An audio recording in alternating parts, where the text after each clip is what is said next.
আর আরো একটা গুরুত্বপূর্ণ খবর এই মুহূর্তে রয়েছে আপনাদের জন্য। 20,000 কোটির জাল ওষুধের কারবার, উদ্ধার মাত্র 20 লক্ষ টাকার সন্দেহজনক ওষুধ। বাজারে ছড়িয়ে রয়েছে কোটি কোটি টাকার জাল ওষুধ। ভেজাল ওষুধ কি আপনারও শরীরে গেছে? সুস্থ হতে গিয়ে আবার অসুস্থ হয়ে পড়ছেন আপনারা? শরীরে বাসা বাঁধছে না তো দুরারোগ্য কোনো ব্যাধি? কি করে চিনবেন কোনটা আসল কোনটা নকল ওষুধ? এই প্রশ্নই উঠছে।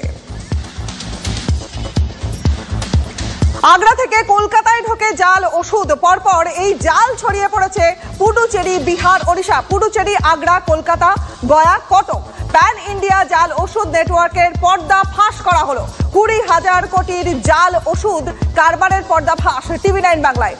আমাদের সহকর্মী সৌরভ এই মুহূর্তে রয়েছে আমাদের সঙ্গে। সৌরভ, এই যে পথে পরপর জাল ওষুধের এই যে বড়সড় চক্র, বড়সড় নেটওয়ার্ক ছড়িয়ে রয়েছে এবং এই যে ওষুধ সাধারণ মানুষের শরীরে যাচ্ছে, তার ফলে তো মানে খারাপের থেকে এটা তো মৃত্যুর দিকে মানুষকে এগিয়ে নিয়ে যাবে। দেখো, নিশ্চিতভাবেই সেই ঘটনা ঘটছে এবং সেই ঘটনা ঘটছে বলেই রাজ্য ড্রাগ কন্ট্রোল উদ্বিগ্ন রাজ্য প্রশাসনও, সাধারণ মানুষ আতঙ্কিত।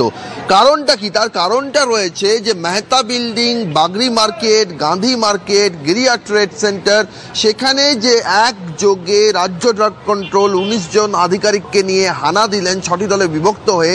সেখান থেকে তারা সেই পাইকারি বাজারে হানা দিয়ে সেখান থেকে যে ওষুধগুলো পেলেন, তারপর যে প্রশ্নটা আসছিল যে সেখানে এই ওষুধগুলো এলো কোথার থেকে, সেখানে দেখা যাচ্ছে যে কেষ্টপুরের ঘোষপাড়ার এক ব্যবসায়ী, তার কাছ থেকে পাইকারি বাজারে যিনি ওষুধ বিক্রেতা, রনিপা একটা জিনিস খেয়াল রাখো, দেখো যে এই রাজ্যের সবচেয়ে বড় পাইকারি বাজার কোনটা?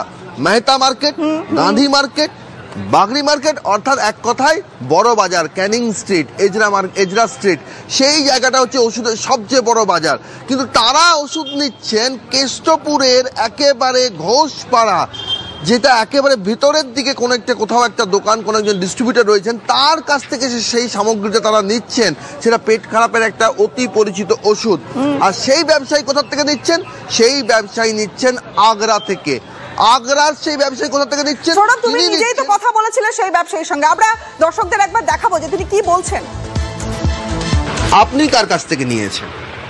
আমি আমার ডিস্ট্রিবিউটর থেকে নিয়েছি। তিনি কি কোম্পানির distributor? Company distributor, sub distributor? Sub distributor আছেন। আপনি ডাইরেক্ট কোম্পানির কাছ থেকে নেননি? কোথা থেকে নিয়েছেন? তার দোকান কোথায়? এটা বাইরে থেকে নেওয়া হয়। কোথায়, কোন রাজ্য? এটা আগ্রা থেকে নেওয়া হয়েছে। যেটা ডিস্ট্রিবিউটর, ডাইরেক্ট ডিস্ট্রিবিউটর আছে, আমাকে 8-9% বিলেও করে দিল। বাট ও কি করে, মানে যারা এমআররা আছে তারা আমাদেরকে হয়তো 7-8% আরও এক্সট্রা অ্যাডজাস্টমেন্ট দিয়ে যায়। তো 8-16 এরকম দিয়ে যায় ওদের টার্গেট পুরো করার জন্য।